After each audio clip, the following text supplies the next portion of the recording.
नमस्कार, आप देख रहे हैं न्यूज 18 बिहार झारखंड का डिजिटल प्लेटफॉर्म। मैं हूं शुभी मिश्रा आपके साथ। 21 सितंबर 2025 की रात को सूर्य ग्रहण लगेगा और अगले ही दिन यानी कि 22 सितंबर से शारदीय नवरात्र की शुरुआत होगी। शास्त्रों के अनुसार ये संयोग सामान्य नहीं बल्कि चेतावनी का संकेत है।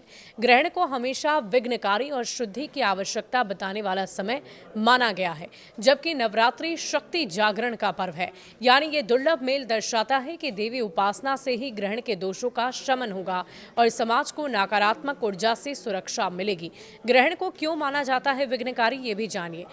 मनुस्मृति और धर्म सूत्रों में सूर्य ग्रहण को असुर शक्तियों का प्रभाव बताया गया है। इस समय सूर्य पर छाया पड़ना राज्य, समाज और व्यक्ति के जीवन में अस्थिरता का संकेत है।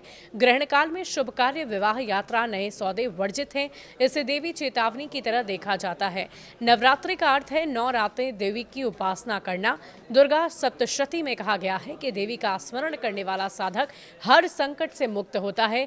या देवी सर्वभूतेषु शक्ति रूपेण संस्थिता, नमस्तस्ये नमस्तस्ये नमस्तस्ये नमो नमः।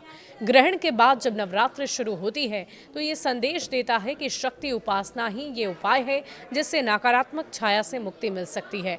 भविष्य पुराण के अनुसार ग्रहण विघ्न कारकम ततः पश्चात शुद्ध्यर्थ पूजा अर्थात ग्रहण विघ्न का सूचक है, लेकिन उसके बाद की पूजा और व्रत दोषों को दूर कर देते हैं।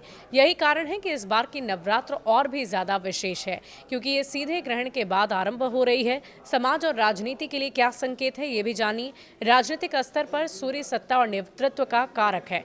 उस पर छाया पड़ना राजनीतिक अस्थिरता और विवादों का संकेत देता है। वैश्विक स्तर पर ग्रहण से अंतर्राष्ट्रीय स्तर पर तनाव, संघर्ष और आर्थिक मंदी की आशंका है। सामाजिक स्तर पर असर ये होगा कि लोग मानसिक तौर पर बेचैन रहेंगे, असुरक्षा का अनुभव कर सकते हैं। व्यक्तिगत जीवन पर भी प्रभाव पड़ेगा। ग्रहण और नवरात्रि का ये संयोग व्यक्ति को आत्मनिरीक्षण के लिए प्रेरित करता है। स्वास्थ्य कैसा रहेगा? नेत्र, हृदय और रक्त से जुड़ी बीमारियों से सावधानी रखने की लोगों को जरूरत है। जल्दबाजी में करियर को लेकर निर्णय लेने से आप बचें।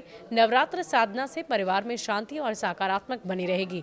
2025 का विशेष संयोग यह है कि 21 सितंबर की रात 10:59 बजे ग्रहण शुरू होगा और 22 सितंबर की रात 1:11 पर इसका मध्य रहेगा। ठीक इसके बाद 22 सितंबर को प्रतिपक्ष तिथि से शारदीय नवरात्र की शुरुआत होगी और ये संयोग शास्त्रों में शक्ति की परीक्षा और साधना का समय माना गया है।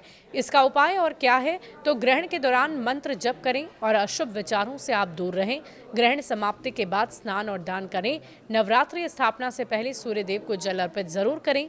अर्थवेद मंत्र का जप करें। सूर्यो नः प्रत्युष्टु, सूर्य पुनः हमारे लिए प्रकाशमान हो, ये कहें। और सूर्य ग्रहण और नवरात्रि का ये मेल साधारण खगोलीय घटना नहीं है, बल्कि शास्त्रों के अनुसार ये चेतावनी को अवसर देने वाला है। चेतावनी इसलिए क्योंकि ग्रहण नकारात्मक ऊर्जाओं का संकेत है और अवसर इसलिए क्योंकि नवरात्र की साधना इन्हें दूर कर जीवन में नई ऊर्जा, नई चुनौतियां ला सकती है। इस बार की नवरात्र केवल त्योहार नहीं बल्कि एक आध्यात्मिक सुरक्षा का कवच भी है। इसलिए आप सभी को नवरात्र के हार्दिक शुभकामनाएं। माँ दुर्गा आपके ऊपर सारे आशीर्वाद को बनाकर रखे। हमारा ये वीडियो आपको कैसा लगा कमेंट सेक्शन में लिखकर ज़रूर बताइएगा।